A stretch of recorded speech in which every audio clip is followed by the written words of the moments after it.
নমস্কার। এনবিপি Unani and Ayurveda research সেন্টারের বিশেষ লাইভ ফোনের অনুষ্ঠানে সকল দর্শক বন্ধুদের অনেক অনেক স্বাগত। আমরা আবার সরাসরি অনুষ্ঠানে চলে এসেছি, অর্থাৎ লাইভ অনুষ্ঠানে আপনারা কথা বলতে পারছেন। আপনাদের রোগ এবং বিভিন্ন রোগ সংক্রান্ত, শরীর সংক্রান্ত বিষয়ে আপনারা আলোচনা রাখতে পারেন, কথা বলতে পারেন এবং কিভাবে একটা পার্মানেন্ট সলিউশন পাওয়া যায় আয়ুর্বেদ চিকিৎসার মাধ্যমে। এনবিপি Unani and Ayurveda research centre কিন্তু সেই কাজ করে যাচ্ছে। তাদের গ্রুপ অফ ডক্টরস এবং তারা ভীষণভাবে কিন্তু মানুষকে একটা উপকারের জায়গা তৈরি করে দিচ্ছে এবং সুস্থ সবল সতেজ জীবন মানুষ ফিরে পাচ্ছে আয়ুর্বেদ চিকিৎসার মাধ্যমে। এবার বলতে পারেন আপনারা হয়তো যে আয়ুর্বেদ চিকিৎসা আপনাদের কি দিচ্ছে, তার বেনিফিটেড আপনারা কতটা।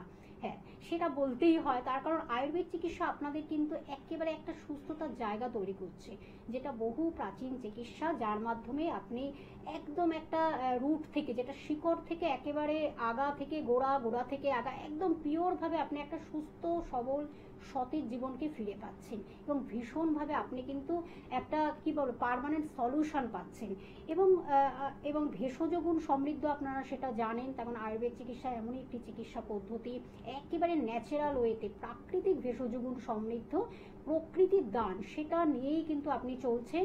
এবং তার মধ্যে আপনারা যেটা জানেন যে আয়ুর্বেদ চিকিৎসা কিন্তু কোনো পার্শ্ব প্রতিক্রিয়া নেই, নো কেমিক্যালস, অর্থাৎ রাসায়নিক পদার্থ মিশ্রিত নয়। এরকমই ঔষধ দ্বারা আপনি কিন্তু একটা সুস্থতার জায়গা পাচ্ছেন।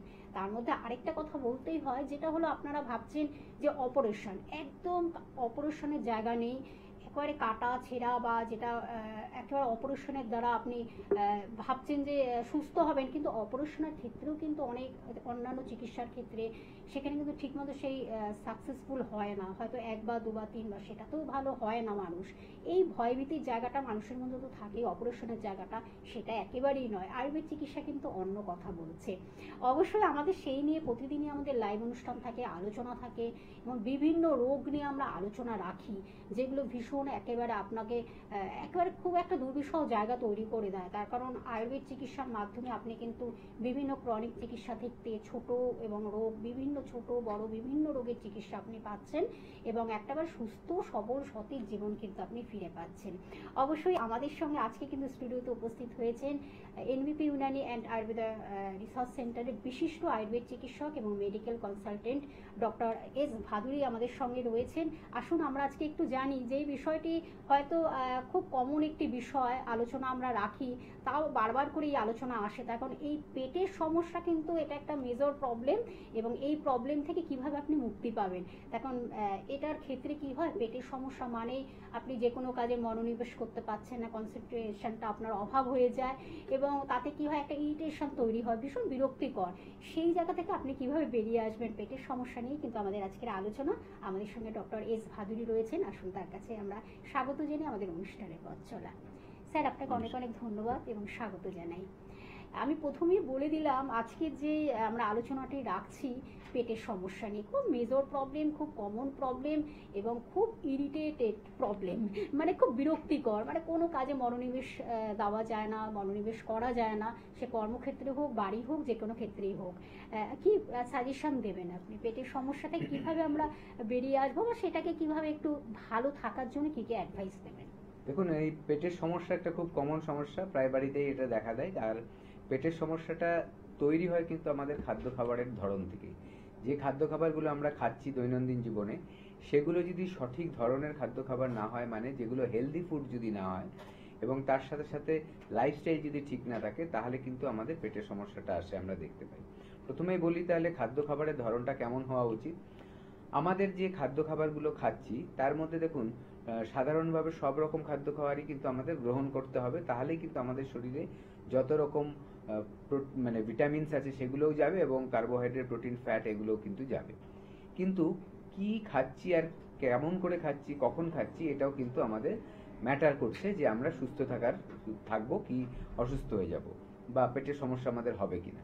প্রথমে বলবো যে আমরা যে খাদ্য খাবারগুলো খাই সেটা কিন্তু আমাদের একটা হাইজিন মেনটেন করে খাওয়া উচিত যতটা সম্ভব হয়। আজকালকার দিনে দেখা যাচ্ছে আমাদের কাজের ধরনের অনুযায়ী আমরা সবসময় বাড়ির তৈরি খাবারটা খেতে পারছি না।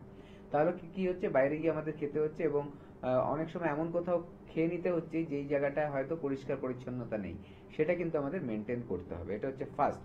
কারণ অনেক মানে রোগ আছে যেগুলো ধরুন আমাদের যে খাদ্য খাবার থেকেই মানে মানে মানে অপরিষ্কার পরিবেশে যদি আমরা খাদ্য খাবার খাই বা ধরুন জল গ্রহণ করি তার থেকে কিন্তু আসে, এটা একটা।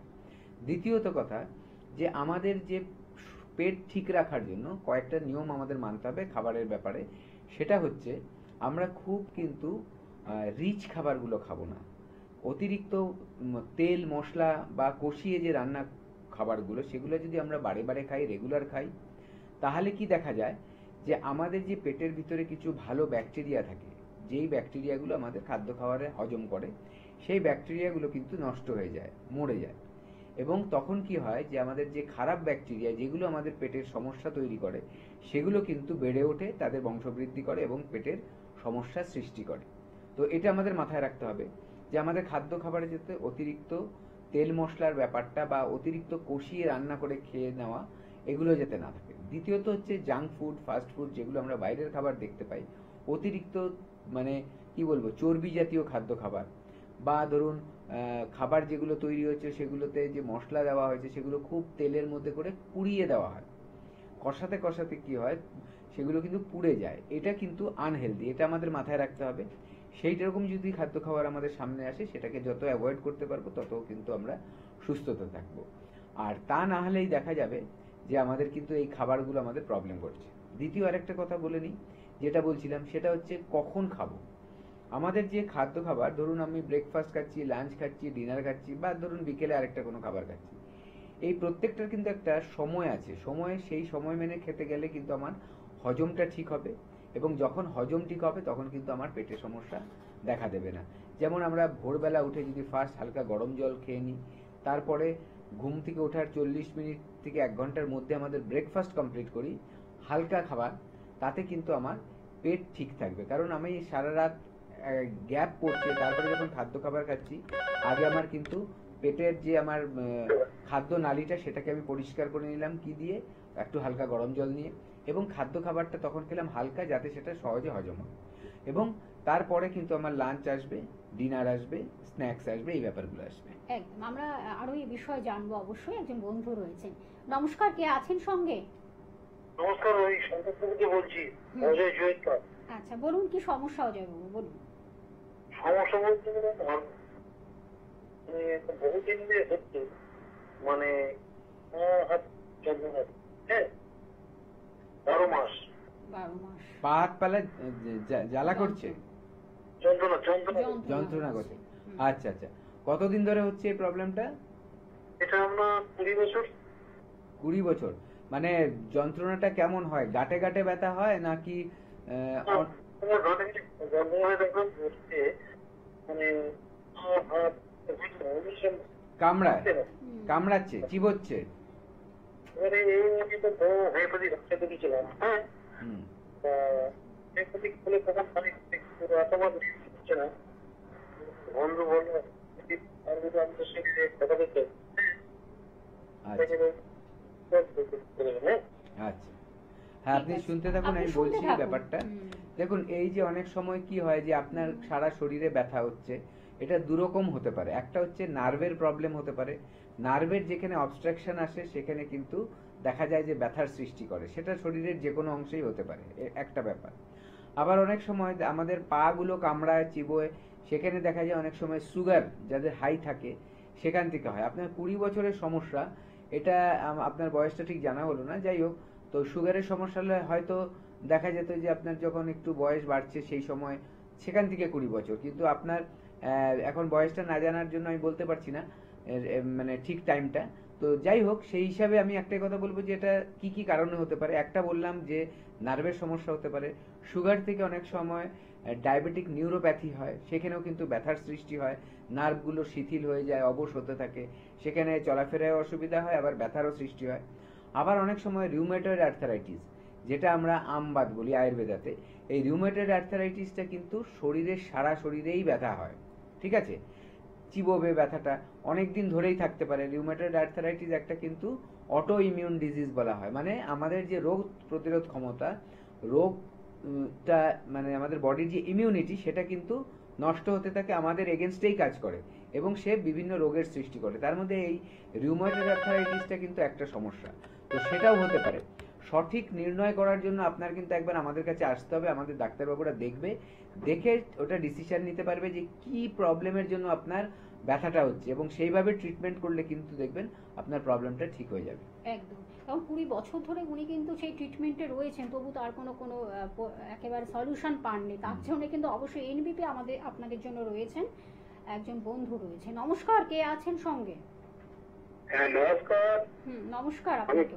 পবন সাথে বলছিলাম হাবড়া আমতা থেকে। আচ্ছা আচ্ছা, বলুন দাদা, কি সমস্যা বলুন। আর বয়স হচ্ছে 35 বছর বয়স। আমার সমস্যা হচ্ছে হাঁটুর সমস্যা, উঠতে গেলে ব্যথা হয় প্রচুর। আর প্রচন্ড বয়সটা ব্যথা। কত? বয়সটা 35। 35। আচ্ছা, কতদিন ধরে ব্যথাটা হচ্ছে? হ্যাঁ আপনার ঘরে হচ্ছে। আচ্ছা, আপনি এমনি কি কোথাও চোট পেয়েছিলেন আগে? আগে তেমন চোট পাইনি, একবার ওই হয়তো ওই তেমন মনে নেই। আচ্ছা, আর আপনার যে ব্যথাটা হচ্ছে, বসা থেকে উঠতে গেলে ব্যথা হয় বা সিঁড়ি দিয়ে উঠতে? হ্যাঁ মানে বসে গেলাম তো পা মুড়ে, এবারে হ্যাঁ। উঠতে গেলে দাঁড়িয়ে একটু অসুবিধা হয়। আচ্ছা, আপনার চেহারাটা কি একটু ভারী? না না পারি না, নরমাল? বেশি ভারীও না বেশি মোটাও না। আচ্ছা আচ্ছা, আপনি শুনতে থাকুন, আমি বলছি। দেখুন, প্রথম কথা শুনুন হচ্ছে আপনি। দুটো ব্যাপার। আমরা যেমনি হুম, ব্যায়াম করলে আমাদের ভালো হয়, আবার অতিরিক্ত ব্যায়াম কিন্তু আমাদের শরীরের জন্য খারাপ। ঠিক আছে? কেন খারাপ? আমাদের তো শরীরে একটা ক্ষমতা থাকবে, তার থেকে যদি বেড়ে গিয়ে আমরা বেশি করে ফেলি, তখন শরীর কিন্তু সেটা নিতে পারে না, আর শরীরের ওপরে চাপ আসে। আপনার ক্ষেত্রে যেই ব্যাপারটা, আপনি আঘাত খাননি, বড়ভাবে কোনো আঘাত চোট খাননি বলে আপনার এখন মনে নেই। ঠিক আছে, প্রথম কথা। দ্বিতীয় কথা হচ্ছে, আপনার যে ব্যথাটা হচ্ছে সেটা আপনি হাঁটাচলা করতে গেলে একটু বাড়ছে, কিন্তু আপনার চেহারা ভারী নয়, আর বয়সটাও খুব একটা বেশি নেই। এই যে আমরাও আগেও বলেছিলাম যে আজকাল লাইফস্টাইল ডিজিজ হয়ে গেছে ব্যথাটা, যে অল্প বয়সের মানুষদের হচ্ছে। হতে পারে এমন যে আপনার ব্যথাটা, যদি আপনি বেশি পরিশ্রম করে ফেলেন, ধরুন আপনি বেশি সাইকেল চালাচ্ছেন বা বেশি হাঁটাহাঁটি করছেন, ও সিঁড়ি দিয়ে ওপর নিচ কোনো ভারী বহন করে নিচ্ছেন, তাহলে সেই ক্ষেত্রে কিন্তু এই প্রবলেমগুলো চলে আসতে পারে। কেন আসে? সেটার মেন কারণ হচ্ছে যে দুটো হাড়ের মাঝখানে যে গ্যাপটা থাকে, সেই গ্যাপটা একরকম একটা জল থাকে, মানে তেল তেল একটা জিনিস থাকে, যেটাকে সাইনোভিয়াল ফ্লুইড বলা হয়। কোনো কারণে সেটা যদি দেখা যায় যে শুকিয়ে যাচ্ছে, তাহলে হাড়টা কাছাকাছি চলে আসবে। হাড়টা যখন একটা আরেকটা কাছাকাছি চলে আসে, তখন কিন্তু সিঁড়ি দিয়ে ওঠা নামা করতে গেলে, ওঠা থেকে বসা থেকে উঠতে গেলে, এরকম সময়গুলোতে কিন্তু ব্যথা হতে পারে, কটকট আওয়াজ হতে পারে, যেটাকে ক্রেপিটাস বলা হয়। এই প্রবলেমগুলো কিন্তু দেখা দেয়। এটা কিন্তু আর্লি সাইন অফ আর্থারাইটিস। এরপরে কিন্তু আপনার ডিজেনারেশন শুরু হবে। ডিজেনারেশন মানে কি? ক্ষয়। মানে হাড়ে হাড়ে হাড় দুর্বল হয়ে যাবে, হাড় ক্ষয় হবে, তখন দেখবেন চলাফেরা আরো কঠিন হয়ে গেছে, এবং মানে কি বলবো, সমস্যা আরো বেড়ে যাবে।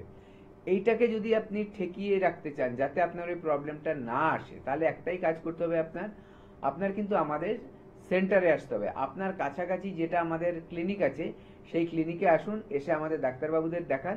এনবিপিতে এলে কিন্তু আপনি এর সঠিক ট্রিটমেন্ট পাবেন, এবং ওষুধের পাশাপাশি এনবিপিতে কিন্তু পঞ্চকর্মা থেরাপিরও ব্যবস্থা আছে।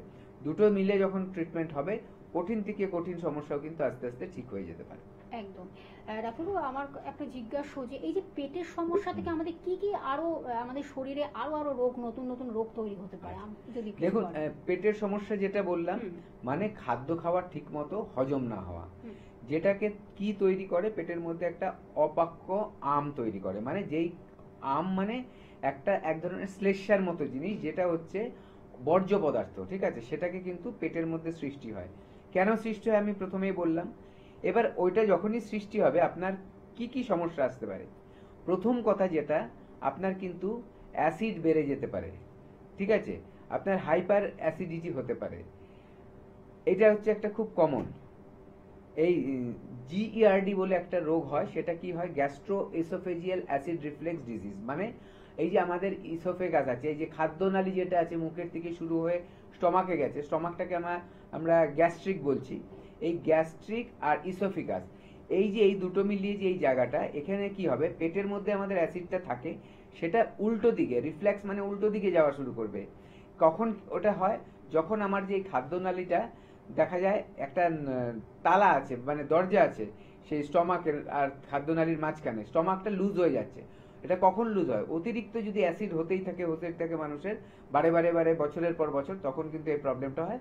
আর তখন অ্যাসিডটা বেড়ে গেলে মুখের দিক দিয়ে চলে আসতে হয়, তখন কি হয়, বুকে ব্যথা হয়, অনেক সময় গলা দিয়ে টক জল বেরিয়ে যায়, এটাকে জিইআরডি বলা হয়। এই সমস্যাটা কিন্তু অবশ্যই মানুষের হয়, দেখা গেছে। আচ্ছা ডাক্তারবাবু, আমরা ফোনটা নিয়ে নিচ্ছি, তারপরে অবশ্য আবার আলোচনায় ফিরবো। নমস্কার, কে আছেন সঙ্গে? নমস্কার, নমস্কার, বলুন। আমি উদয়রামপুর থেকে বলছিলাম। কি সমস্যা ভাই, বল। সমস্যা মাথার চুল প্রচন্ড উঠছে, দিন হলো। তো স্নান করতে গিয়ে যখন মানে মাথাটা মুছি, মানে করা হয়, রাত বা মোছা হয়, মাথাটা যখন মোছায়, তখন দেখি অনেকটাই করে চুল উঠছে।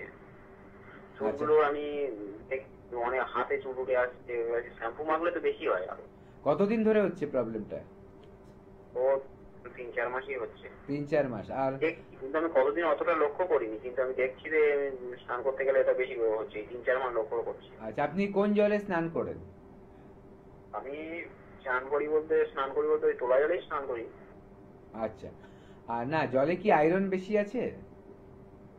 সেটা তো ঠিক পরিমাপ করিনি আমি, আচ্ছা, খেয়াল করেননি। ঠিক আছে, আরেকটা কথা বলছি, যে আপনার মাথায় খুশকি আছে? হ্যাঁ, খুশকি মারছে একটু। আর পেটের কোনো সমস্যা আছে আপনার? পেটের সমস্যাতে ভুগছিলাম, ওষুধ খেয়ে পেটের সমস্যা এখন অনেকটা ইয়ে আছে, সমস্যা থেকে মুক্ত আছে। আচ্ছা, দেখুন, আপনি শুনতে থাকুন, আমি বলছি। হ্যাঁ, বয়স কত আপনার? বয়স হচ্ছে 28। 28। ঠিক আছে, আপনি শুনতে থাকুন। দেখুন, প্রথম কথা আমি একটাই বলবো, যে পেটের সাথে কিন্তু চুলের একটা বা যে কোনো রোগের একটা সম্পর্ক থাকে। কারণ দেখুন, আমরা খাদ্য খাবার খাই কেন? পুষ্টির জন্য। এবার যখন পেটের সমস্যা থাকবে, তখন কিন্তু পুষ্টি যেটা, নিউট্রিশন যেটা বা নিউট্রিয়েন্ট বলি, সেটা কিন্তু বডিতে অ্যাবজর্ব হবে না, সেটা শরীর থেকে বেরিয়ে যায়। ঠিক আছে, যেহেতু আমাদের হজমটা ঠিক মতো হচ্ছে না, ওটা শরীরও নিতে পারছে না, তো সেখানে গিয়ে কি হয়, আমাদের পুষ্টির যদি অভাব হয়, তাহলে সেখানে কিন্তু চুলের সমস্যা হতে পারে, চুলের গোড়া নষ্ট হয়ে যেতে পারে, চুলের যে আমাদের যেটা স্ক্যাল্প বলি, টাক, সেই টাকটার মানে যে চুল ধরে রাখার ক্ষমতা, সেটা নষ্ট হয়ে যেতে পারে, ব্লাড সার্কুলেশন সেখানে ঠিক মতো না হতে পারে। এই সব ব্যাপারগুলো নিয়ে দেখা যাবে যে চুলগুলো দুর্বল হয়ে যাচ্ছে এবং পড়ে যাচ্ছে। হাত দিয়ে এরকম করে টানলেও দেখা যাবে চুল পড়ে যাচ্ছে। বিছানার সময় অনেক সময় শুয়ে থাকলে, উঠলেও দেখা যায় যে চুল পড়ে গেছে। অনেক সময় চুল এরকম পড়ে, আপনি যেটা বলছিলেন আপনার ব্যাপারটা, যে সাবান দিলে বা শ্যাম্পু করলেও কিন্তু চুল পড়ছে। তো এই প্রবলেমটাকে কিন্তু ঠিক করা যায় যদি আপনি সঠিকভাবে ট্রিটমেন্ট করান। এবং সঠিক ট্রিটমেন্টটা কি হবে? সঠিক ট্রিটমেন্টটা এটাই হবে, প্রথম কথা, আপনার পেটের সমস্যাটা পার্মানেন্টলি ঠিক করতে হবে। আপনার কিছুটা ঠিক হয়েছে বললেন, আমাদের এখানে এলে কিন্তু আপনার পার্মানেন্টলি ট্রিটমেন্ট করলে পার্মানেন্টলি এই প্রবলেমটা যাবে। যখনই এটা যাবে, আপনার পুষ্টিটা কিন্তু শরীরে লাগবে। তখন কিন্তু দেখা যাবে, যদি খাদ্য খাবারের ঘাটতি ছিল, মানে অভাব ছিল পুষ্টির, সেটা ঠিক হয়ে যাচ্ছে, ব্লাড সার্কুলেশন বেড়ে যাবে এবং আপনার স্ক্যাল্পটা ঠিক হবে। তার পাশাপাশি যে মেডিসিনগুলো দেওয়া হবে, সেই মেডিসিনের দুটো কাজ থাকবে, আপনার চুলকে যাতে ভালো করতে পারে সেটা দেওয়া হবে, এবং তার পাশাপাশি পেটকে কিন্তু ভালো করতে হবে, তারও কিন্তু ট্রিটমেন্ট একসাথে চলবে। আবার অনেক সময় দেখা যায় কারো কারো ক্ষেত্রে থাইরয়েডের সমস্যা আছে, পুরুষ হোক মহিলা হোক যাদেরই, যদি তাদের থাইরয়েড থাকে, তাহলে দেখা গেছে থাইরয়েডের সমস্যার জন্য অনেকের কিন্তু চুল পড়তে থাকে। তো সেটাও কিন্তু আমরা দেখে নেব, দেখে নিয়ে সেইভাবে ট্রিটমেন্ট চলবে, আস্তে আস্তে আপনার প্রবলেমটা ঠিক হয়ে যাবে। আরেকটা কথা বলতে ভুলে গেলাম, সেটা হচ্ছে যে খুশকির সমস্যাটা। খুশকি যতদিন থাকবে আপনার কিন্তু চুল পড়তে থাকবে। খুশকিটাকে কিন্তু আমাদের শেষ করে দিতে হবে, ঠিক করে ফেলতে হবে খুশকিটা। আর এটা কিন্তু শুধু আপনি শ্যাম্পু মেখে মেখে চুল ঠিক করতে পারবেন না, তার জন্য মেডিসিন আছে, কিছু ট্রিটমেন্ট আছে। এনবিপিতে লায়ালিগেন্স বলে একটা আমাদের ডিপার্টমেন্ট আছে, যেখানে চুলের এবং স্কিনের বিভিন্ন সমস্যাকে কিন্তু ঠিক করা হয়। একেবারে আধুনিক মানে ধরন ট্রিটমেন্ট আছে, যেটা ইন্টারন্যাশনাল স্ট্যান্ডার্ডের। ঠিক আছে, অত্যাধুনিক কিছু মেশিন আছে, ইনস্ট্রুমেন্ট আছে, তার মাধ্যমে ট্রিটমেন্ট করলে এইটার থেকে দেখবেন আপনি বেরিয়ে আসতে পারবেন। একদম। আমি অবশ্যই একটু জানিয়ে দেবো, এনবিপি ইউনানি অ্যান্ড আয়ুর্বেদা রিসার্চ সেন্টারের গ্রুপ অফ ডক্টরসদের আপনারা কোথায় কখন পাচ্ছেন। আপনারা অধীর আগ্রহে বসে রয়েছেন, যে এই জানার বিষয়টাও আমাদের একটা কর্তব্য। বনগাঁতে কিন্তু আপনারা ডক্টর এন ভট্টাচার্যকে পেয়ে যাচ্ছেন, ক্যানিংয়ে পাচ্ছেন ডক্টর আর থেকে পেয়ে যাচ্ছেন, রায়গঞ্জে রয়েছেন ডক্টর এস ঘোষাল, এবং কাকদ্বীপে থাকছেন ডক্টর বি শর্মা থাকছেন, এবং খড়গপুরে থাকছেন ডক্টর এন ভট্টাচার্য থাকছেন, বহরমপুরে থাকছেন ডক্টর এ হালদার উপস্থিত থাকছেন, মালদহে থাকছেন ডক্টর এস ঘোষাল, জামশেদপুরে থাকছেন ডক্টর এন ভট্টাচার্য, কৃষ্ণনগরে থাকছেন ডক্টর এ হালদার উপস্থিত থাকছেন, এবং কোচবিহারে থাকছেন ডক্টর এস ঘোষাল উপস্থিত থাকছেন, এবং হেরিয়াতে থাকছেন ডক্টর বি শর্মা উপস্থিত থাকছেন, এনবিপি ইউনানি আয়ুর্বেদ রিসার্চ সেন্টারের ডিরেক্টর থাকছেন। এছাড়া মেছেদাতে থাকছেন ডক্টর বি শর্মা উপস্থিত থাকছেন, আসানসোলে থাকছেন ডক্টর বি শর্মা উপস্থিত থাকছেন, বর্ধমানে থাকছেন ডক্টর এন ভট্টাচার্য উপস্থিত থাকছেন, হলদিয়াতে থাকছেন ডক্টর এ হালদার উপস্থিত থাকছেন, শিলিগুড়িতে ডক্টর এস ঘোষাল উপস্থিত থাকছেন, বোলপুরে থাকছেন ডক্টর বি শর্মা উপস্থিত থাকছেন, দুর্গাপুরে থাকছেন ডক্টর এন ভট্টাচার্য, বাঁকুড়াতে থাকছেন ডক্টর এ হালদার উপস্থিত থাকছেন, গঙ্গারামপুরে থাকছেন ডক্টর এস ঘোষাল, এবং আরামবাগে থাকছেন ডক্টর এ হালদার উপস্থিত থাকছেন, আগরতলাতে ডক্টর বি শর্মা উপস্থিত থাকছেন, শিলচরে থাকছেন ডক্টর বি শর্মা উপস্থিত থাকছেন, এবং পুরুলিয়াতে থাকছেন ডক্টর এ হালদার, এবং গৌহাটিতে ডক্টর এস ঘোষাল উপস্থিত থাকছেন, এবং ঝাড়গ্রামে থাকছেন ডক্টর এ হালদার উপস্থিত থাকছেন, ডিব্রুগড়ে থাকছেন ডক্টর এস ঘোষাল উপস্থিত থাকছেন, দিল্লিতে ডক্টর এস ঘোষাল উপস্থিত থাকছেন, সেটা কিন্তু 22/7/25 পাচ্ছেন, অর্থাৎ জুলাই মাসে পাচ্ছেন, এবং 27/7/25 কিন্তু আলিপুরদুয়ারে উপস্থিত থাকছেন ডক্টর বি শর্মা উপস্থিত থাকছেন। আপনাদের শিডিউলটা আমরা জানিয়ে দিলাম জুলাই মাস জুড়ে ডাক্তারবাবুদের আপনারা এই চেম্বারগুলোতে পাচ্ছেন।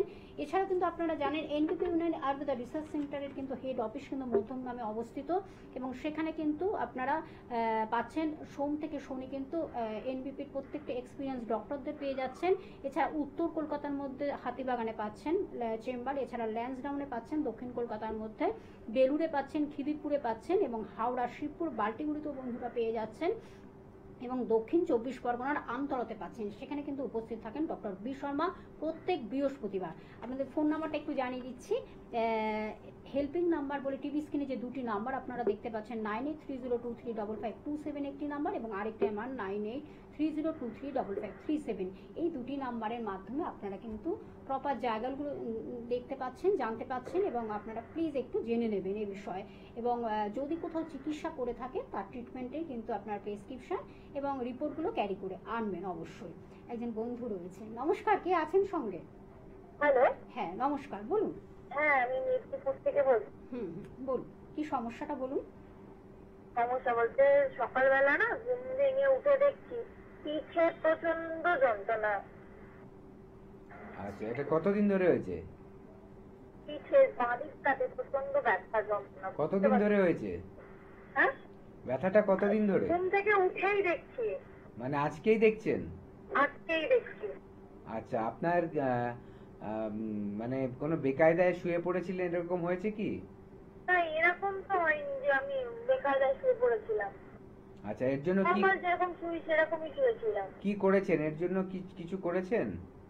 না, কিছু করিনি, এমনি গরম ভাপ দিয়েছি, কাপড় দিয়ে গরম ভাপ দিয়ে, আর বলিনি লাগিয়েছি আপাতত। আচ্ছা, কোনো ওষুধের নাম বলবেন না, কোনো just okay, sorry sorry sorry. আচ্ছা, এটা গেল। দ্বিতীয় কথা আপনাকে বলছি, আপনি বালিশ কি উঁচু থাকে আপনার? বালিশ বলতে নরমাল বালিশ, না খুব একটা উঁচু না। আচ্ছা, আর ঘাড়ে কি আগে ব্যথা হতো? আর মাঝে মধ্যে আগে শর্টটা লাগতো। আচ্ছা, ঠিক আছে, আপনি শুনুন, আমি ঠিক আছে, বলছি। আপনি শুনুন। দেখুন, ওই যে ঝটকা লাগার ব্যাপারটা অন্য, ঠিক আছে, ওখানে ক্যাচ ধরে, ওগুলো অনেক সময় ভিটামিনের অভাবে হয়, জলের যদি অভাব হয় সেখানেও হয় এই প্রবলেমগুলো। ওগুলোর জন্য টেস্ট করে আমরা দেখে নেব। প্রথম কথা হচ্ছে, যেটা আপনি ওই গরম সেক দিয়েছেন, মলম লাগিয়েছেন, তাও কমেনি, তার জন্য নিশ্চয়ই আপনি ফোনটা করেছেন।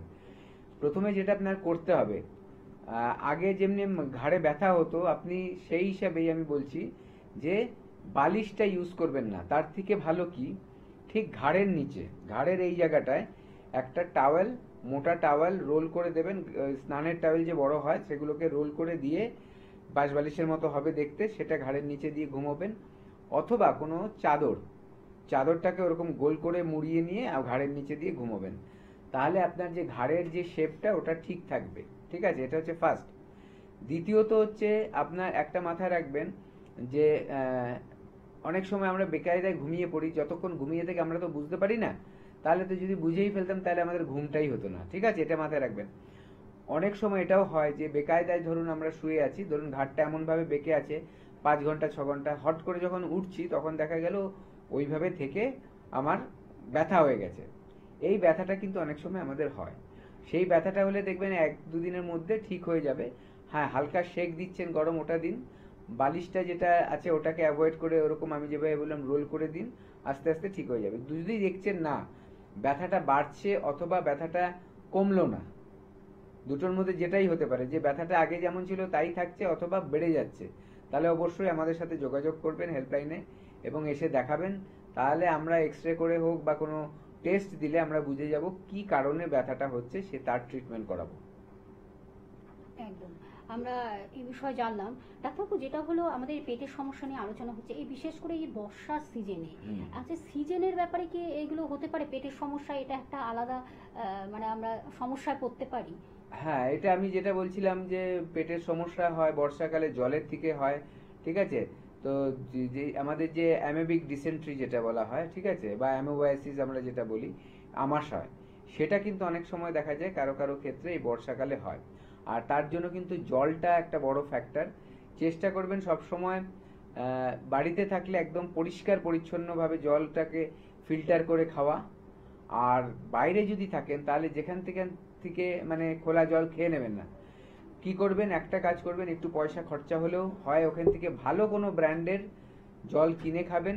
দেখবেন তার যে ম্যানুফ্যাকচারিং ডেটটা যাতে খুব কাছে হয়, খুব দূরের না হয়, মানে এক্সপায়ারি ডেটটা কাছে চলে এসছে এরকম না হয়। কারণ কি হয়, প্লাস্টিকের বোতলে যখন জল থাকে বেশি দিন থাকতে থাকতে ওই প্লাস্টিকগুলো কিন্তু আস্তে আস্তে জলের সাথে মিশতে থাকে, যেটা খুব ক্ষতিকারক। তার জন্যই এটা বলা। অথবা আরেকটা কাজ করবেন যে বাড়ির থেকে এক বোতল জল নিয়ে চলে যাবেন, ওটা আরো বুদ্ধিমানের কাজ। সবসময় ব্যাগে একটু জল রাখবেন, তাহলে দেখবেন বাইরের জলগুলো আপনার খেতে হচ্ছে না। আর ওই অ্যামোবাইসিসের মতো যে প্রবলেমগুলো, ওটাকে কিন্তু অ্যাভয়েড করতে পারছেন এই বর্ষাকালে। তো এটা মেনটেন করুন। আর তার সাথে আরেকটা কথা বলবো, এই খাদ্য খাবারগুলো হালকা খাবেন। এই টাইমে শাক, যে শাকগুলো ধরুন জলের মধ্যে ফ্লোট করে, মানে জলের ওপরে ভাসে, এই বর্ষাকালে তো জল হয়ে যায়, তখন যে শাকগুলো থাকে অনেক সময় কি হয়, এই মাঠে ঘাট থেকেও কিন্তু ওটার মধ্যে কিন্তু অনেক সময় জীবাণু আসে, ঠিক আছে, অনেক সময় কৃমি আসতে পারে, এগুলো কিন্তু আসতে পারে। তাই এই টাইমটা মানে বর্ষাকালটাকে একটু অ্যাভয়েড করার চেষ্টা করবেন শাকগুলো। আর কিছু কিছু শাক আছে যেগুলো খাওয়া যায়, জলের থেকে অনেকটা ওপরে হয়, ধরুন পাট শাকের মতো শাক, সেগুলো খাওয়া যেতে পারে, ঠিক আছে, এরকম। বা ডাঁটার শাক, যেই ডাঁটাগুলো লম্বা হয় সেগুলো খাওয়া যেতে পারে। পুকুরে থাকে অনেক সময়, নদী হ্যাঁ, নালা, ওই এগুলো। ওই খাবার মানে সেগুলো কিন্তু অ্যাভয়েড করা উচিত, যেগুলো মানে জলের মধ্যে থাকছে বেশি। তো এগুলো একটু মেনটেন করুন, তাহলে পেট ঠিক রাখতে পারবেন। কারণ বর্ষাকালে এই প্রবলেমগুলো কিন্তু অবশ্যই হয়। একদম, আমরা একটু দেখে নেব এনবিপি ইউনানি অ্যান্ড আয়ুর্বেদ রিসার্চ সেন্টারে যারা এসেছেন তারা কতটা সুস্থ সবল সতেজ জীবন ফিরে পেয়ে তারা কতটা উচ্ছ্বসিত, আনন্দিত এবং আবেগপ্রবণ হয়ে তাদের বক্তব্যগুলো আপনাদের কাছে পৌঁছে দিয়েছেন। তারা ভালো আছেন, সবচেয়ে বড় কথা। আসুন তারই এক ঝলক আমরা একটু দেখে নিই। সন্ধ্যা বসু। কোথায় বাড়ি? বাড়ি খাসমুড়ি। কি রোগে ভুগছিলেন আপনি? আমি এমনি আর্থারাইটিস, তারপরে সর্দি কাশির ব্যাপারও আছে। কতদিন ধরে এই রোগে ভুগছেন? প্রায় ডাক্তারবাবুকে দেখাচ্ছি প্রায় 6 মাস বেশি ভুগছেন? বেশি। এর আগে কোনো জায়গায় ট্রিটমেন্ট করিয়েছিলেন? না। ট্রিটমেন্ট করেননি, সরাসরি আপনি বি শর্মার কাছে আসেন। হ্যাঁ, ওনার ট্রিটমেন্টে আপনি এখন কেমন আছেন? ওনার ট্রিটমেন্টে ভালোই আছে, মানে খুবই ভালো আছেন? খুবই ভালো। হ্যাঁ, তার মানে এনবিপি ইউনানিয়ান আয়ুর্বেদ রিসার্চ সেন্টারে ট্রিটমেন্ট করে আপনি এখন অনেকটা সুস্থ এবং খুশি, তাই তো? হ্যাঁ, অনেক খুশিও আছে। হ্যাঁ, ওনার ট্রিটমেন্ট। আপনার নাম? বিপ্লব বিশ্বাস। কোথায় বাড়ি? কি সমস্যা আপনার? আমার ডায়াবেটিসের সমস্যা। কতদিন ধরে ভুগছেন? আমি 23 বছর। আচ্ছা, এনবিপি ইউনানিয়ান আয়ুর্বেদ রিসার্চ সেন্টারে কদিন চিকিৎসা করছেন আপনি? এই 2 মাস হয়েছে। আচ্ছা, এখন আপনি কেমন আছেন? এখন আমি ভালো আছি। আপনি কি ইনসুলিন নিতেন? আমি আগে ইনসুলিন নিতাম, এখন নিতে হচ্ছে ইনসুলিন? এখন নিচ্ছি না ইনসুলিন। আচ্ছা, এখন আপনি শুধুমাত্র আয়ুর্বেদিক ট্রিটমেন্ট করছেন? মানসুরা বেগম। কোথায় বাড়ি? আমার নালিকুল। কি রোগে ভুগছিলেন আপনি? আমি কোমরের লেগে ভুগছিলাম। আর লিভারে, ফ্যাটি লিভার? আর ফ্যাটি লিভারের জন্য ভুগছিলাম। এই রোগটা নিয়ে আগে কোথাও ট্রিটমেন্ট করেছিলেন? হ্যাঁ, করেছিলাম কলকাতার লীলরতন হসপিটালে। সেখানে কি বলেছিল? সেখানে বলেছিল যে অপারেশন করতে হবে। অপারেশন করতে হবে। আপনি অপারেশনের মানে যে করতে বললো, তা আপনি ডিসিশনটা নিয়েছিলেন? না, নিইনি। আমি বলেছিলাম না, আমাকে বলেছিল বলেছিল অপারেশন করলেও তুমি ভালো হবে না, লাস্ট সীমানায় চলে গেছে, তোমার অপারেশন করলে তুমি আর ইয়ে করতে পারবে না, উঠতে মানে পারতে পারবে না। অপারেশন করলে আপনাকে গ্যারান্টি ওরা দেবে না, গ্যারান্টি দেবে না বলেছে। আচ্ছা, ডক্টর বি শর্মার কাছে তারপরে আপনি ট্রিটমেন্টে এলেন? হ্যাঁ, ডাক্তার বি শর্মার কাছে এসে আমি যেন মনে হচ্ছে ভালো আছি, আমার অনেকটা রোগ সরে গেছে। আচ্ছা, মানে আগের থেকে আপনি এখন অনেক ভালো আছেন? অনেক বেটার আছি, ভালো আছি। তার মানে এনবিপি ইউনানিয়ান আয়ুর্বেদা রিসার্চ সেন্টারে ট্রিটমেন্ট করে এখন আপনি অনেকটাই সুস্থ? সুস্থ আছি, হ্যাঁ। আপনার নাম? আমার নাম বিভাস নস্কর। কোথায় বাড়ি আপনার? আমার জগদীশপুর, হাওড়া। কি হয়েছিল আপনার? আমার সুগার, গা হাতের যন্ত্রণা, কোমরের ব্যথা এইসব। আচ্ছা, এখন সুগারটা এখন পুরো। কতদিন ধরে সুগারে ভুগছেন? 18 থেকে 20 বছর। 18 থেকে 20 বছর। এর আগে কোথায় ট্রিটমেন্ট করেছেন? পিজিতে করেছি এবং মেডিকেলে করেছি। আচ্ছা, এই রোগটার কোনো সুরাহা পেয়েছিলেন? হালকা হালকা মানে ওষুধ খেলে ভালো থাকতেন আবার? ভালো হতো আবার। আচ্ছা, ডক্টর বি শর্মা ট্রিটমেন্টে আপনি কতদিন রয়েছেন? এখন প্রায় 2 মাসের উপর। 2 মাসে। এখন আপনি সুগারটায় কিরাম আছেন? সুগারটা চলে গেছে। সুগার আপনার কমপ্লিট কিওর আছে, তাই তো? আপনার নাম? ভারতী পাল। কোথায় বাড়ি আপনার? বাঁকড়া বিশ্ববিদ্যালয়। কি হয়েছিল আপনার? আমার হাঁটুতে ব্যথা। রোগটার নাম কি ছিল? অস্টিওআর্থ্রাইটিস। এই অস্টিওআর্থ্রাইটিস নিয়ে কোথাও চিকিৎসা আগে করেছিলেন? এমনি অ্যালোপ্যাথি চিকিৎসা আমি করিয়েছি। কতদিন ধরে ভুগছিলেন? যতদিন হচ্ছে ততদিনই মানে অ্যালোপ্যাথিকে ট্রিটমেন্ট করিয়েছিলেন আপনি? সুস্থ হয়েছিলেন? না, সুস্থ হয়ে গেলে। আচ্ছা, ডক্টর বি শর্মার কাছে ট্রিটমেন্টে আপনি কতদিন রয়েছেন? 15 দিন হবে। 15 দিন। 15 দিনে এখন আপনি কেমন আছেন? এখন আমি অনেকটা ভালো আছি। অনেকটাই ভালো আছেন তো?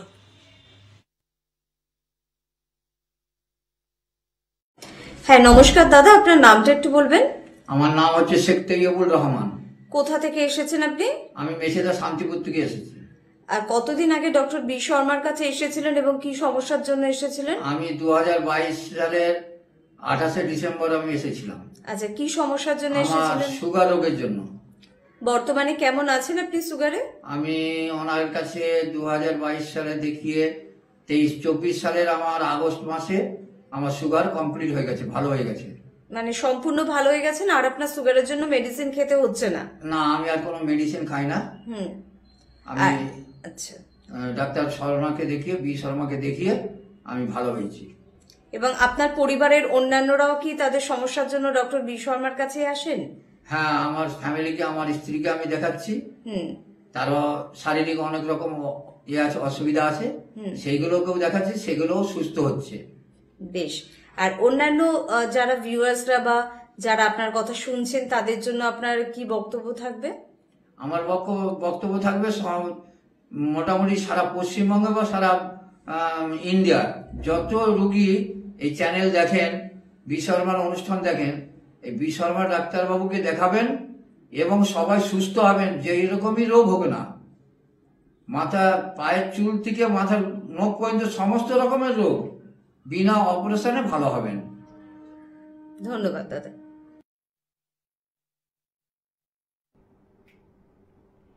অবশ্যই আপনারা দেখলেন এনবিপি ইউনানি আয়ুর্বেদা রিসার্চ সেন্টারে অসংখ্য মানুষ এসে তারা কতটা উপকৃত হয়, কতটা সুস্থতার জায়গা পায়। আমার মনে হয় তারই কিছু ক্লিপিংস আপনাদের কাছে যখন আমরা তুলে ধরি তখনই আপনারা বোঝেন যে আয়ুর্বেদ চিকিৎসা আপনাকে সেইভাবে কিন্তু প্রপার ট্রিটমেন্টটা দিচ্ছে। একেবারে প্রপার ডায়াগনোসিসের মাধ্যমে, প্রপার ট্রিটমেন্টের মাধ্যমে আপনি একটা সুস্থ সবল সতেজ জীবনকে উপহার পাচ্ছেন। অবশ্যই তার কারণ সেইভাবেই কিন্তু আমাদের পথ চলা এবং গ্রুপ অফ ডক্টরস এনবিপি প্রত্যেকটি ডক্টরদের তাদের এই অক্লান্ত পরিশ্রম, তাদের মেধা, তাদের কি বলবো যশ খ্যাতি আমার মনে সব কিছুই বলে দেয় তাদের এই সাকসেসফুল জায়গায় পৌঁছে দেওয়ার জন্য। মানুষ ভালো আছেন, ভালো রয়েছেন। অবশ্যই এখন আমাদের সঙ্গে সেই ব্যক্তিত্বকে যখন আমরা পাই, এনবিপি ইউনানি আয়ুর্বেদা রিসার্চ সেন্টারের বিশিষ্ট আয়ুর্বেদ চিকিৎসক এবং ডক্টর এস ভাদুরী এবং মেডিকেল কনসালটেন্ট, আমাদের আলোচনা তো বিভিন্ন টপিক নিয়ে আলোচনা থাকে। আমাদের কিভাবে আমরা শরীর স্বাস্থ্যকে ভালো রাখবো, কথায় বলে না prevention is better then cure, কিভাবে আমরা কিওরের জায়গায় পৌঁছে দেবো, কিভাবে আমরা রোগকে প্রতিরোধ করব, সেই জায়গা থেকে এসে আমরা একটা সুন্দর জীবন উপহার পাবো। এনবিপি ইউনানি আয়ুর্বেদা রিসার্চ সেন্টারের প্রত্যেকটি ডক্টর মনে সেই পথ দেখাচ্ছে এবং মানুষ ভালো আছে, সুস্থ আছে, সবল আছে, সতেজ আছে। অবশ্যই আবার ডক্টর ভাদুরীর কাছে আমরা যাব। আমাদের সঙ্গে রয়েছেন ডক্টর এস ভাদুরী। স্বাগত আপনাকে স্যার অনুষ্ঠানে। আমরা পেটের সমস্যা নিয়ে আজকে আলোচনা রাখছি। এই যে পেটের সমস্যা থেকে আমাদের বিভিন্ন সমস্যা তৈরি হয়, পেটের প্রত্যেকটি অর্গানের যে আলাদা আলাদা একটা ভূমিকা রয়েছে, সেখানে কোনোভাবে ক্ষতিগ্রস্ত হয়। আমরা দীর্ঘদিন ধরে যদি রোগটাকে পুষি, আমাদের শরীরে যদি বাসা বাঁধতে সাহায্য করি, আমরা সে বিষয়ে তো অবশ্যই জানবো। কি এই যে আমাদের অনেক সময় কনস্টিপেশন থেকে শুরু করে আমাদের পাইলস, ফিশার, ফিস্টুলা, এগুলো খুব আমাদের কমন একটা জিনিস। এতে ভীষণ মানুষ কষ্ট পায়, দুঃখ পায় এবং খুব যন্ত্রণাদায়ক। আমরা সে বিষয়ে জানবো। তার আগে একজন বন্ধু রয়েছেন। নমস্কার, কে আছেন সঙ্গে? হ্যাঁ নমস্কার। আমি হালিশহর থেকে সোমনাথ দাস বলছি। বলুন সোমনাথ বাবু, বলুন কি সমস্যা? বিষয়টা হচ্ছে যে আমার ঘাড়ে ওই কুলি হয়ে এবং সেটা ক্রমশ বাড়, তো এটার উপায়টা কি আছে মানে কমানো? আপনার হাড়ে কি হচ্ছে? ঘাড়ে ঘাড়ে ঘাড়ে হ্যাঁ, ঘাড়ে কি প্রবলেম? ছুলি প্রথমে বিন্দু বিন্দু হয়েছিল, নোটিস করি কি করা যায়? আচ্ছা আচ্ছা আচ্ছা, ছুলি যেটা হয়েছে আপনার কতদিন হয়েছে? তাও ধরুন না, এটা এক্সপেক্ট করেছে 6-7 মাসে। আচ্ছা, প্রথম যেটা করবেন, আপনি একটু মাছ, মাংস, ডিম মানে আমিষ খাওয়াটাকে একটু বন্ধ করে দিন, আর দুধের প্রোডাক্ট খাওয়াটাকে একটু বন্ধ করে দিন, ঠিক আছে? ও আচ্ছা, মানে তারটাই বেশি খাই। হ্যাঁ, ওটা একটু বন্ধ করুন। আর তার সাথে সাথে মেডিসিন আছে, একবার এসে আমাদেরকে দেখিয়ে নিন, ওই মেডিসিনটা ইনটেক করুন, আস্তে আস্তে দেখবেন এই প্রবলেম। তাহলে মানে আমি রিচ খাওয়া অত মাছ মাংস খাওয়া বন্ধ করব, আর হচ্ছে দুধ খাওয়া, এখন একটু নিরামিষ খাবেন, ঠিক আছে? অতিরিক্ত রিচ খাবেন না। আর হচ্ছে তার পাশাপাশি হচ্ছে একবার এসে আমাদের এখান থেকে ট্রিটমেন্ট করে নিন, ডাক্তারবাবুদের দেখান, তার মেডিসিন আছে। কোথায় যাব দেখাতে গেলে আপনার সঙ্গে? আপনার যে হেল্পলাইন নাম্বার আছে ওখানে একটু কল করুন, ঠিক আছে? ওনারা আপনাকে গাইড করে দেবে কোথায় গেলে আপনি দেখাতে পারবেন। ও তাহলে ধন্যবাদ। হ্যাঁ, তার জন্য কিন্তু হেল্পিং নাম্বার রয়েছে টিভি স্ক্রিনে। তবু একবার বলে দিচ্ছি আমি, 9830235527 একটি নাম্বার, এবং আরেকটি নাম্বার 9830235537। আপনারা একটু যোগাযোগ করুন, এবং যার যার কাছাকাছি চেম্বার রয়েছে, বাড়ি থেকে কাছে না দূরে, সেগুলো ডিটেলস জানার জন্য অবশ্যই দুটি নাম্বার ভীষণভাবে আপনাদের হেল্প করবে। ডাক্তারবাবু, আবার আমরা একটু আলোচনায় ফিরবো। যেটা বললাম, পাইলস, ফিস্টুলা বা ফিশার, এগুলো ভীষণ কষ্টদায়ক, ভীষণ যন্ত্রণাদায়ক, এমনকি শেষকালে লাস্টে আমরা অপারেশনের দিকে চলে যাই। আয়ুর্বেদ চিকিৎসা কি বলছে? দেখুন, এই যে পাইলস, ফিশার, ফিস্টুলা, এর মধ্যে বলবো সবচেয়ে বেশি মানুষ সাফার করতে হচ্ছে পাইলস আর ফিশার নিয়ে, ঠিক আছে? পাইলস আর ফিশারের মধ্যে কি হয় আর কেন হয় ওটা বলছি। প্রথমে পাইলসটা বলছি। পাইলসটা কি হয় অ্যাকচুয়ালি, আমাদের যে মলদ্বার, একদম যে অ্যানাস, যেই ফুটোটা, তার ওইখানে যেখান থেকে আমাদের ব্লাড সার্কুলেশনটা হয়, ঠিক আছে, সেই ভেইনসগুলোর ওপরে, আমাদের রক্তের নালীগুলোর ওপরে চাপ পড়ে, এবং বেশ কিছুদিন ধরে চাপ হতে হতে কি হয়, সেখানে ফুলে ওঠে। এবং ফুলে উঠলে কি হয়, আমাদের যে মলদ্বারের ফুটোটা, প্যাসেজটা, যেটা দিয়ে আমাদের স্টুলটা বেরায়, মলটা বেরায়, সেটা সরু হয়ে যায়। যখন সরু হয়ে যায়, তখন যদি কারো দেখা যাচ্ছে মলটা খুব মানে শক্ত হচ্ছে, কোষ্ঠকাঠিন্য কারো রয়েছে, মানে কনস্টিপেশন আছে, তখন তাহলে ওই ফুটোটা সরু হলে কি চাপটা বেশি পড়ছে ফুটোতে, এবং চাপটা যখনই বেশি পড়বে দেখা যাবে ওখানে ব্যথা লাগছে। প্রথম হচ্ছে ব্যথা। দ্বিতীয় হচ্ছে বারে বারে ওই চাপটা লাগতে লাগতে ওই জায়গাগুলো খুব সূক্ষ্ম, ওখানে কি হয়, ছিঁড়ে যায়, ফেটে যায়। যখন ফেটে যাবে তখন ওখান থেকে কিন্তু ব্যথা আরো বাড়বে, জ্বালা করবে, মলত্যাগ করতে গেলেই জ্বালা করবে, এবং এটা দিনের পর দিন, বছরের বছর হতে হতে দেখা যাবে ওখান থেকে ব্লাড বেরোচ্ছে। এই জিনিসটা কিন্তু হবে। এইটা ফিশারের ক্ষেত্রেও কিন্তু ওইরকম হয় প্রবলেমটা। আর তার পাশাপাশি কি হচ্ছে, অনেক সময় দেখা যায় একটা আঙুরের মতো, থলির মতো, ছোট হোক বড় হোক, ওটা মলদ্বার থেকে বাইরে বেরিয়ে এসছে। এটা কি বলা হয়, এক্সটার্নাল পাইলস বলা হয়, ঠিক আছে? এবার অনেকে কি করে, অপারেশন করিয়ে নেয় এই পাইলস গুলো। ওই যেগুলো বললাম থোকা আঙুরের মতো হয়, একটা দুটো চারটে, যার যেটা হলো, ওটা অপারেশন করলে কি হলো, ভেতরে যে মাংস পিণ্ডটা সেটা বাইরে চলে এসছে। ওটা যেই অপারেশন করলেন, ভেতরে মাংসটা তো কমে গেল।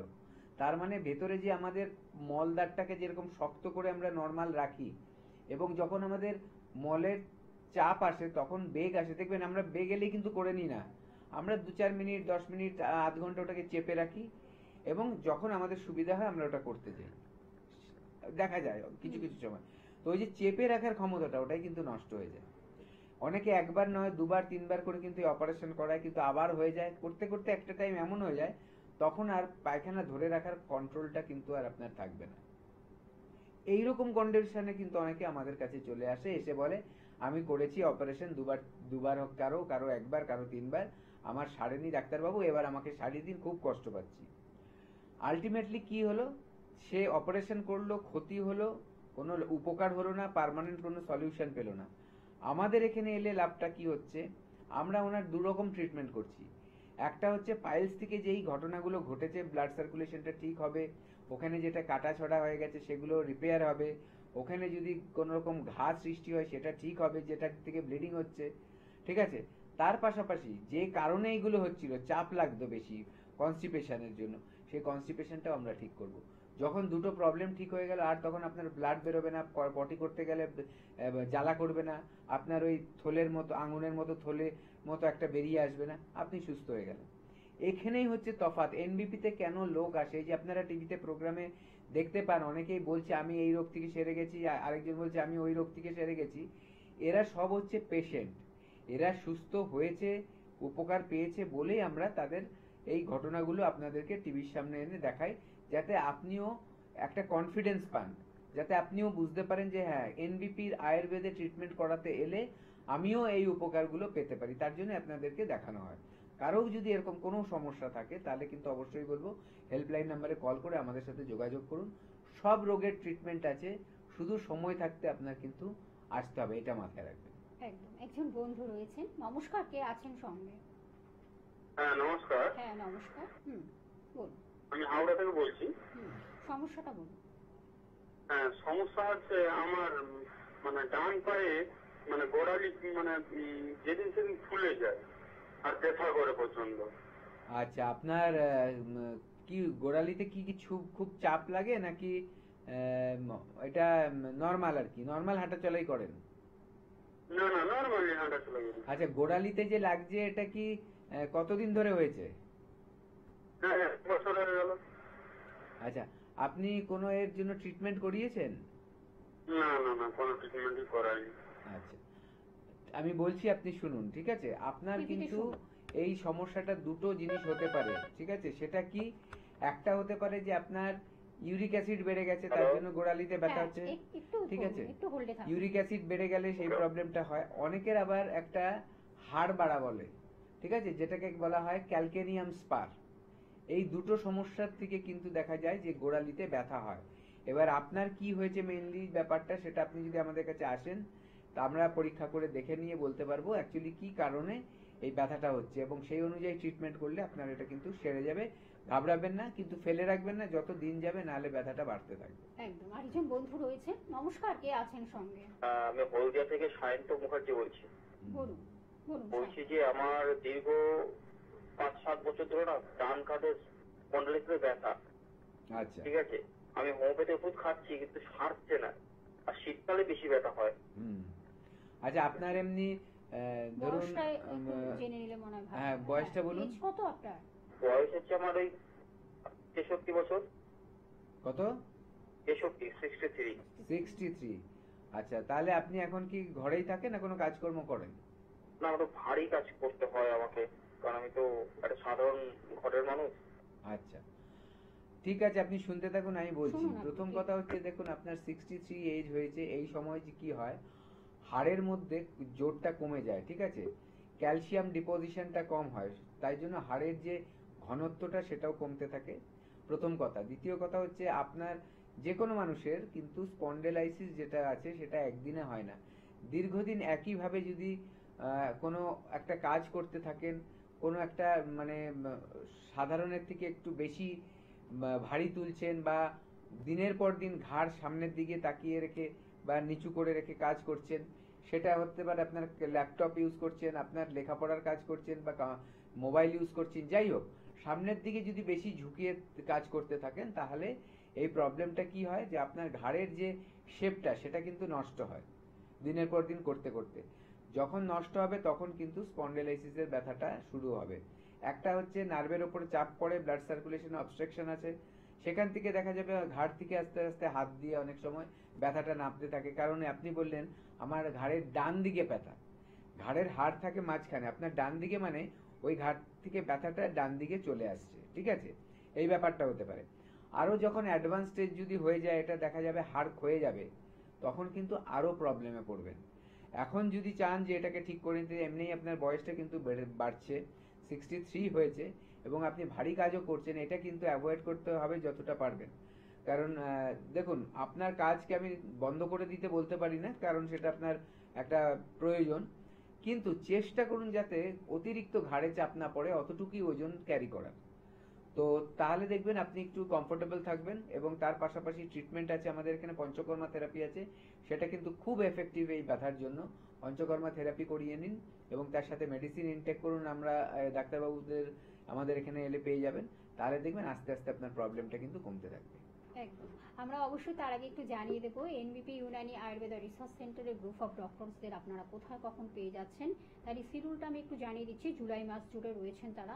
বনগাঁতে ডক্টর এন ভট্টাচার্য রয়েছেন, ক্যানিংয়ে রয়েছেন ডক্টর আর দে, এবং রায়গঞ্জে রয়েছেন ডক্টর এস ঘোষাল থাকছেন, এবং কাকদ্বীপে ডক্টর বি শর্মা উপস্থিত থাকছেন, খড়গপুরে থাকছেন ডক্টর এন ভট্টাচার্য, বহরমপুরে ডক্টর এ হালদার উপস্থিত থাকছেন, মালদহে থাকছেন ডক্টর এস ঘোষাল, জামশেদপুরে থাকছেন ডক্টর এন ভট্টাচার্য এবং কৃষ্ণনগরে থাকছেন ডক্টর এ হালদার, কোচবিহারে থাকছেন ডক্টর এস ঘোষাল এবং হেরিয়াতে থাকছেন ডক্টর বি শর্মা উপস্থিত থাকছেন, এবং মেচেদাতে থাকছেন ডক্টর বি শর্মা উপস্থিত থাকছেন। এছাড়া আসানসোলে থাকছেন ডক্টর বি শর্মা উপস্থিত থাকছেন, বনগাঁতে থাকছেন বর্ধমানে থাকছেন ডক্টর এন ভট্টাচার্য, হলদিয়াতে থাকছেন ডক্টর এ হালদার, শিলিগুড়িতে থাকছেন ডক্টর এস ঘোষাল, বোলপুরে থাকছেন doctor B Sharma, NBP Unani Ayurveda research centre director থাকছেন, দুর্গাপুরে থাকছেন ডক্টর এন ভট্টাচার্য, বাঁকুড়াতে থাকছেন ডক্টর এ হালদার উপস্থিত থাকছেন, গঙ্গারামপুরে থাকছেন ডক্টর এস ঘোষাল এবং আরামবাগে থাকছেন ডক্টর এ হালদার, আগরতলাতে থাকছেন ডক্টর বি শর্মা উপস্থিত থাকছেন, শিলচরে থাকছেন ডক্টর বি শর্মা উপস্থিত থাকছেন, পুরুলিয়াতে থাকছেন ডক্টর এ হালদার, গৌহাটিতে থাকছেন ডক্টর এস ঘোষাল এবং ঝাড়গ্রামে থাকছেন ডক্টর এ হালদার উপস্থিত থাকছেন, ডিব্রুগড়ে ডক্টর এস ঘোষাল থাকছেন, দিল্লিতে থাকছেন ডক্টর এস ঘোষাল, সেটা কিন্তু 22/7/25 অর্থাৎ জুলাই মাসে 22 তারিখে থাকছেন।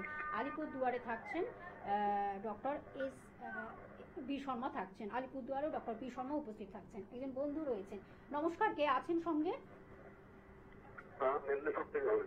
আচ্ছা, বলুন কি সমস্যাটা?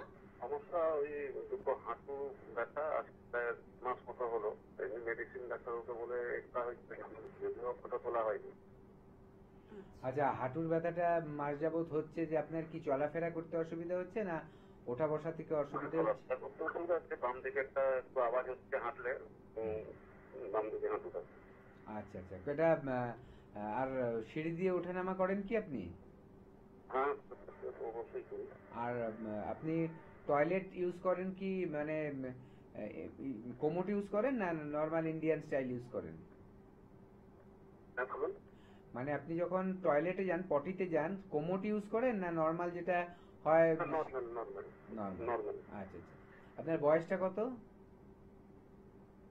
50। ঠিক আছে, আপনি শুনতে থাকুন, আমি বলছি।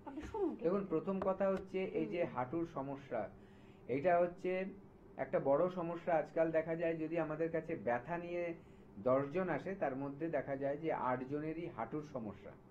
এটা কারণটা হচ্ছে আমাদের শরীরের বেশিরভাগ ওজনটা বহন করে আমাদের কোমর, হাঁটু আর অ্যাঙ্কেল। তার মধ্যে হাঁটু আর কোমর একটু বেশি বহন করে। তো কি হয়, আমাদের যদি দেখা যায় যদি অনেক দিন ধরে একই রকম ভারী কাজ বা পরিশ্রমের কাজ অতিরিক্ত করা হচ্ছে, সেখান থেকেও কিন্তু প্রবলেম আসতে পারে। অনেক সময় দেখা যায় আমরা কোনো সময় হাঁটুতে চোট পেয়েছি, ভুলে গেছি, সেখান থেকেও হাঁটুর সমস্যা আসতে পারে। আবার অনেক সময় এমন হয় যে আমাদের খাদ্য খাবারের ধরনগুলো এমন, হয়তো পেট ভরছে খাদ্য খাবার খেলে, হয়তো আমি দামি খাবার খাচ্ছি কিন্তু পুষ্টি পাচ্ছে না। তার দুটো কারণ। প্রথমেও আলোচনা করছিলাম যে পেটের যদি সমস্যাটি হয় তাহলে কিন্তু আমাদের পুষ্টির ঘাটতি হয় আমাদের শরীরে, এটা হচ্ছে এক। দ্বিতীয় কথা হচ্ছে যে খাবারগুলো খাচ্ছি সেগুলো যদি জাঙ্ক ফুড, ফাস্ট ফুড, বেশি মানে কষিয়ে রান্না করা খাবার থাকে, তার হয়তো খাদ্যের টেস্টটা পাবো ভালো, কিন্তু তার মধ্যে অনেক কিন্তু খাবারের যে নিউট্রিশন বা পুষ্টি সেটা কিন্তু নষ্ট হয়ে যায়। তো সেক্ষেত্রেও কিন্তু আমাদের হাড়ের দুর্বলতা আসতে পারে। তাতে কি হয় যে আমাদের হাড়ের মধ্যে ক্ষয় দেখা শুরু করে। আর এটা শুরু হয় কখন, যে আমাদের প্রথমে কি হবে, যে আমাদের হাড়ের যে জয়েন্ট, তার ওখানে একটা ফ্লুইড থাকে, যেটা একটা তেল মতো জিনিস থাকে, তেলের মতো, সেটাকে সাইনোভিয়াল ফ্লুইড বলা হয়। এই ফ্লুইডটা কি করে হয়, আস্তে আস্তে কমতে থাকে, শুকাতে থাকে। বয়সের সাথে সেটা আরো বাড়তে, মানে আরো বেশি শুকিয়ে যেতে থাকে। এইবার কি হয়, তখন কি হবে, যখন আমি বেশি হাঁটাচলা করতে চাবো, সিঁড়ি দিয়ে উঠবো, অতিরিক্ত ভারী ক্যারি করব, বা কোমর থেকে মানে পটি থেকে উঠতে যাচ্ছি, সেই সময়গুলোতে কিন্তু চাপ অনেক বেশি পড়ে। তখন কিন্তু ওই ব্যথাটা হবে, ওখানে চাপ পড়বে, হাঁটুর হাড়ের মধ্যে ব্যথা বাড়বে, অনেক সময় কটকট আওয়াজ যেটাকে ক্রিপটাস বলা হয়, এই আওয়াজটাকে বলা হয় ক্রিপেটাস। এই কটকট করে আওয়াজ হতে পারে। এই সব প্রবলেমগুলো কিন্তু ফেস করতে হবে। আপনার এখন 50+ এজ, আপনার এই প্রবলেমটা দেখা দিচ্ছে, এটাকে কিন্তু আপনার কন্ট্রোল করতে হবে। কন্ট্রোল কিভাবে করবেন? প্রথমত আয়ুর্বেদে মতে বলা হয় যে যাদের বাতের দোষ আছে, বাত মানে হচ্ছে বায়ু, তাদের মধ্যে কিন্তু ব্যথার ব্যাপারটা বেশি প্রভাব ফেলে, ঠিক আছে? তাহলে আপনার খাদ্য খাবার এমন হতে হবে যার মধ্যে আপনার শরীরে বাতের ব্যাপারটা না বাড়তে পারে। সেখানে কি করবেন? 5টা খাবার আপনি একদমই খাবেন না। কুমড়ো জাতীয় খাবার খাবেন না, কফি জাতীয় খাবারগুলো খাবেন না, তার সাথে সাথে বেগুন এবং তেঁতুলের টক এগুলো খাবেন না, এগুলো গ্যাস সৃষ্টি করে, যেটাকে আমরা বাত বা বায়ু বলছি। তো এইটা মেনটেন করবেন।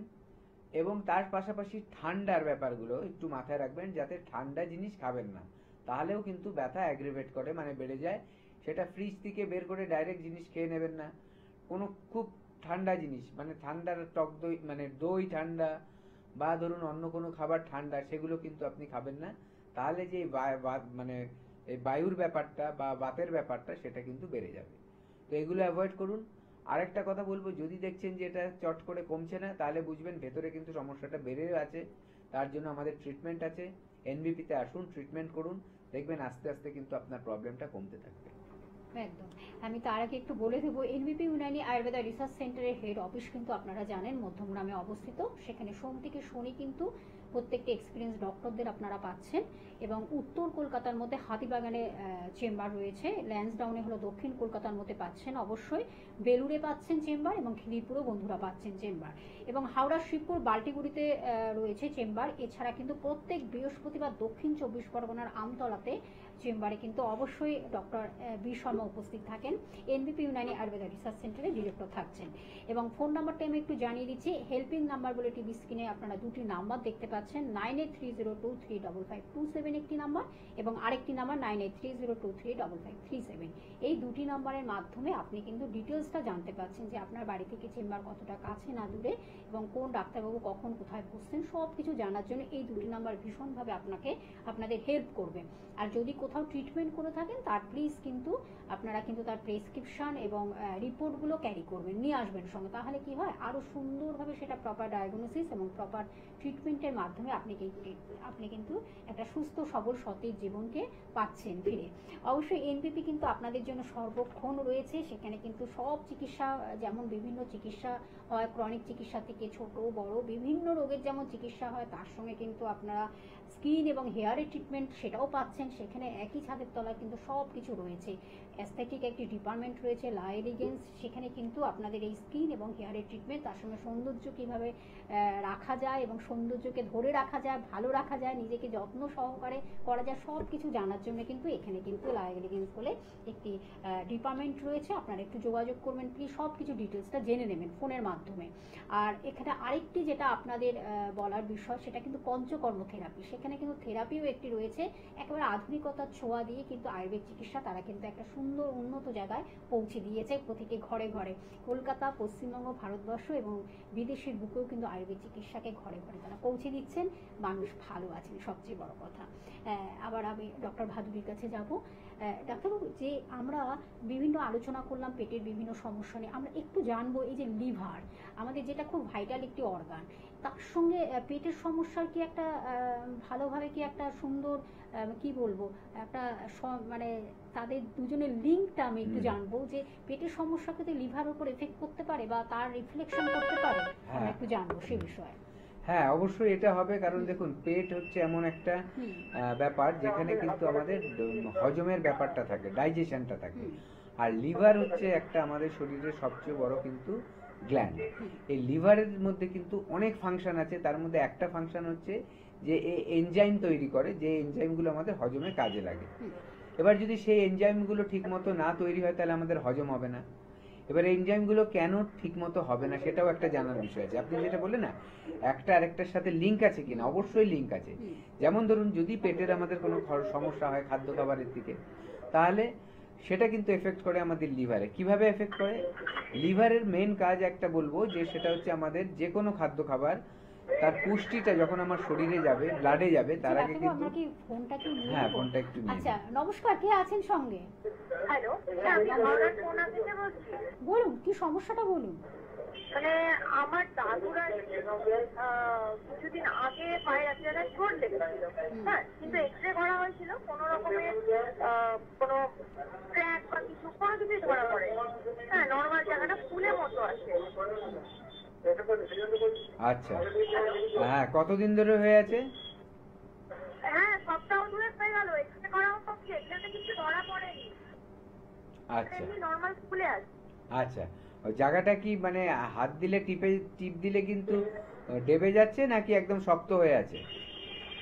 শক্ত মতো হয়ে আছে। আচ্ছা, আর কোনো কালারের চেঞ্জ এসছে ওখানটায়?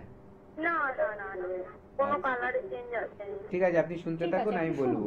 দেখুন, প্রথম কথা হচ্ছে এরকম যে কোনো আঘাত পেলে মোটামুটি 72 ঘন্টা পর্যন্ত ঠান্ডা শেক দিতে হয়, মানে আইস শেক। ওটা দিলে ওই ফোলা ভাবটা কিন্তু কমে যায়। এবার আপনার দাদুর 1 সপ্তাহ হয়ে গেছে, এখন খুব একটা ওটা দেবার দরকার নেই।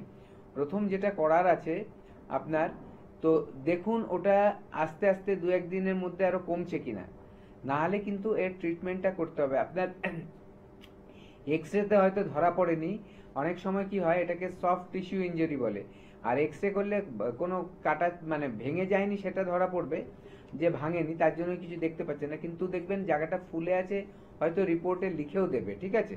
তো ওটা একটু দেখে নেবেন। আর যদি দেখছেন যে কমছে না, আর একটা কাজ করতে পারেন এখন, যে একটা কন্ট্রাস্ট বাথ দিতে পারেন। কন্ট্রাস্ট বাথ মানে একটা পাত্রের মধ্যে নর্মাল জল নিন, আর একটা পাত্রের মধ্যে গরম জল নিন, যেটা সহ্য হবে পায়ে, ঠিক আছে? এবার 1 মিনিট ঠান্ডা জলে চুবিয়ে 3 মিনিট গরম জলে ডোবাবেন, আবার তুলে 1 মিনিট ঠান্ডা জল, 3 মিনিট গরম জল, এইভাবে করে 8-9 বার করুন। তারপরে পাটা যখন গরম জলে লাস্ট চোবালেন, তুলে মুছে ফেলুন, এবং দেখুন যে আস্তে আস্তে উনি রিলিফ পাচ্ছে কিনা। এটাও 2-3 দিন করুন। যদি দেখছেন কোনো ইমপ্রুভমেন্ট হচ্ছে না, তাহলে বলবো অবশ্যই আমাদের সাথে এসে দেখা করুন, এর ট্রিটমেন্ট করতে হবে। কারণ এটা ঘরোয়া পদ্ধতি যেতে যদি এটা ঠিক না হয়, অবশ্যই কিন্তু তার জন্য ট্রিটমেন্টের দরকার আছে। ভাঙেনি কিন্তু পা ফুলে আছে, মানে ওখানে মেইনলি অবস্ট্রাকশন হচ্ছে ব্লাড সার্কুলেশনের, ঠিক আছে? ওটাকে কিন্তু ঠিক করতে হবে। একদম। ডাক্তারবাবু, আমরা প্রায় শেষ প্রান্তে চলে এসেছি, লিভারকে ভালো রাখার জন্য কি সাজেশন দেবেন? হ্যাঁ, দেখুন, প্রথম কথা হচ্ছে লিভার ভালো রাখতে গেলে আমাদের খাদ্য খাবার ভালো রাখতে হবে, কারণ না হলে দুটো প্রবলেম হবে। একটা হচ্ছে লিভার তার ফাংশন ঠিক করতে পারবে না, এবং লিভারের রোগও কিন্তু দেখা দেবে, যেমন ফ্যাটি লিভার খুব কমন আমাদের আজকাল। তো আমাদের খাদ্য খাবারগুলো খুব একদম সাদামাটা হওয়া উচিত, আমাদের জিভের সাথে সবসময় খাওয়া উচিত না। হ্যাঁ, কখনো কখনো আমরা খেতেই পারি, কিন্তু রেগুলার যেটা 365 দিন যেতে ওরকম খাদ্য খাবার না হয়। তার মধ্যে কি করতে হবে, ঘুম থেকে উঠে ফার্স্ট 1 গ্লাস হালকা গরম জল খেয়ে নিন। তারপর আপনার কি করবেন, ব্রেকফাস্টটা খাবেন 1 ঘন্টার মধ্যে, সেটা হালকা ব্রেকফাস্ট হবে, অতিরিক্ত না। সেটা আপনি যেটাই খান অল্প পরিমাণে খাবেন, অতিরিক্ত ভাজা পোড়া সেই ধরনের খাবারগুলো না খেয়ে হালকা কিছু খাবার খেয়ে নেবেন। তারপর কি করছেন আপনি, দুপুরের খাবারটা 12টা থেকে 1টার মধ্যে খাবেন। ওই টাইমে আয়ুর্বেদ বলছে আমাদের পাচন ক্রিয়া সবচেয়ে স্ট্রং থাকে, ঠিক আছে? আমাদের যেটা কি বলবো, পিত্তর যে ক্ষমতা সেটা কিন্তু তখন বেড়ে যায়। আর পিত্তর কাজ হচ্ছে আমাদের শরীরে ডাইজেশনের কাজটা করার মেইনলি, ঠিক আছে? তো ওই টাইমে খেলে দেখবেন আপনার খাওয়াটা কিন্তু তাড়াতাড়ি হজম হচ্ছে। তো ওই টাইমে সব ভ্যারাইটিস সব রকম জিনিস নিয়ে খাদ্য খাবারগুলো নিয়ে খাবেন। বিকালে হালকা একদম একটু স্ন্যাক্স খান, আর রাতের খাবারটা অল্পই খাবেন, কিন্তু টাইমটা যাতে রাত্রে 9টা-10টা এরকম না হয়, যতটা তাড়াতাড়ি পারবেন তত তাড়াতাড়ি কিন্তু খেলে আপনার হজমটা ভালো হবে। আর খাবার সাথে রাতের ঘুমানোর চেষ্টা করবেন 2 ঘন্টার গ্যাপ দিতে বিছানায় যাওয়ার আগে, তাহলে দেখবেন একটা সিস্টেম ভালো থাকবে, তার জন্য কিন্তু আপনার পেট ঠিক থাকবে। এবং পেটের সাথে কিন্তু ঘুমেরও কিন্তু খুব লিঙ্ক আছে, স্ট্রেসের লিঙ্ক আছে, তার জন্য ঠিক মতো ঘুমোতে হবে, 7 ঘন্টা রাতে ঘুমোতে হবে, তাহলে দেখবেন পুরো শরীর কিন্তু আপনার সুস্থ থাকবে এবং আপনাকে কিন্তু সুস্থ থাকতে সাহায্য করবে। একদম। অসংখ্য ধন্যবাদ ডাক্তারবাবু আপনাকে, আর দর্শক বন্ধুদের ধন্যবাদ জানিয়ে অনুষ্ঠান থেকে বিদায় নিচ্ছি। আয়ুর্বেদ চিকিৎসার হাত ধরুন, এনবিপির হাত ধরুন, নিশ্চয়ই সুস্থ সবল সতেজ জীবন ফিরে পাবেন। নমস্কার।